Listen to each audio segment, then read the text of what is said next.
আরজিকরের ঘটনার জেরে দেশব্যাপী ধর্মঘটে সামিল হচ্ছে চিকিৎসকদের সংগঠন আইএমএ অর্থাৎ ইন্ডিয়ান মেডিকেল অ্যাসোসিয়েশন।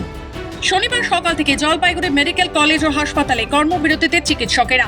অবস্থান বিক্ষোভের মধ্যে দিয়ে আন্দোলন চলছে হাসপাতাল চত্বরে। মেডিকেল পড়ুয়া ও চিকিৎসকেরা অবস্থানের মধ্যে দিয়ে বিচার চাইছেন।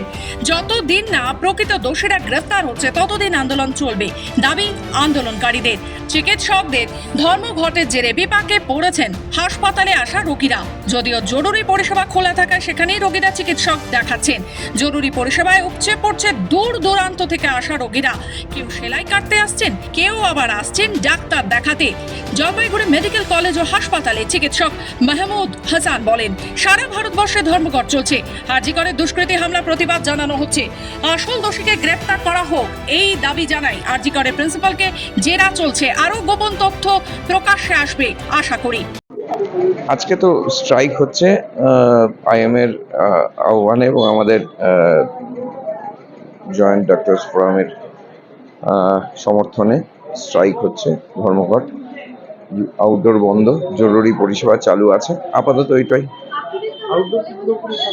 আউটডোর বন্ধ আছে।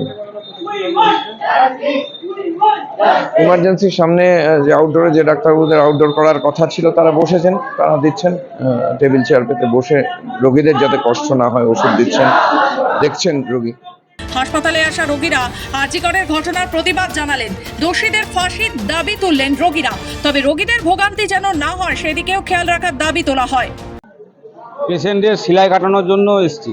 অলরেডি মোটামুটি ধর্মঘটের জন্য, ডাক্তারদের ধর্মঘটের জন্য মোটামুটি 2-3 দিন হচ্ছে সেলাইটা কাটা হয়নি। গাড়িও মোটামুটি বন্ধ ছিল।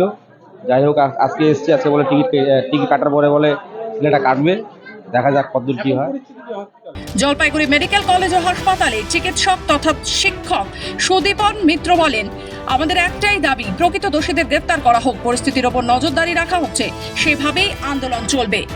আজকে যেহেতু আরজিকরে জানেন তো যে নৃশংস ঘটনা ঘটেছে, সেই কারণের জন্য। আর মেনলি এটা শুধুমাত্র আমাদের এখানে জলপাইগুড়িতে নয় বা ওয়েস্ট বেঙ্গল, সারা ভারতবর্ষে কিন্তু আজকে প্যান স্ট্রাইক চলছে, মানে এই বর্বরতার নৃশংসতার বিরুদ্ধে। এবং তারপরেও যে বিচ্ছিন্ন ঘটনাগুলো ঘটে গেছে, যে আরজিকরের দ্বিতীয়বার যে দুষ্কৃতীদের হামলা হয়েছে, সেই সামগ্রিকভাবে সব কিছু মিলিয়ে আজকে আমাদের এই আন্দোলন। জলপাইগুড়ি থেকে নিজস্ব প্রতিনিধি রিপোর্ট, খবর বাংলা।